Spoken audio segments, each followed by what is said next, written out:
నువ్వెంత చీకొట్టినా నీ వెనకాలే తిరుగుతున్నానంటే నువ్వు లేకపోతే నేను బ్రతకలేను కాదురా, నీతో బ్రతకాలని. ఏమన్నావే మొన్న? గుండెల మీద కొట్టాలంటే మాకంటే ఎవరు గట్టిగా కొట్టలేరా? మీరు ఎంత గట్టి కొట్టినా తట్టుకునే కెపాసిటీ మాకు తప్ప ఎవరికి ఉండదే. మీరు తలుసుకుంటే లైఫ్ టైం మొత్తం వాట్సాప్ లేదో మూలను కూర్చోబెడతారా? ఆ మూలను కూర్చున్నాడు ఒక ఫ్యామిలీ ఉంటది, ఆ ఫ్యామిలీలో ఒక తల్లి ఉంటది. నా కొడుకు ఒక అమ్మాయి వల్ల తన జీవితాన్ని నాశనం చేసుకుంటాను బాధపడుతున్నా తల్లి ఆవేదన మాత్రం మీకు తెలియదు. ఎందుకు వచ్చే కొడుకు స్థితి మీదకి పోవడానికి రెడీ అవుతున్నాడని తెలిసినా ఏదో మూలను కూర్చొని మొర్రో నేడుస్తా చూసావా?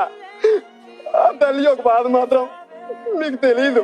మగువకి మరుపంటే ఎంతో మీరు కొట్టే దెబ్బ వయసులో ఉన్న మగాడి మీద పడుతుంది అనుకుంటున్నారు. మీకు తెలియని విషయం ఏంటంటే ఆ అబ్బాయి నమ్ముకున్న ఫ్యామిలీ మీద పడుతుంది.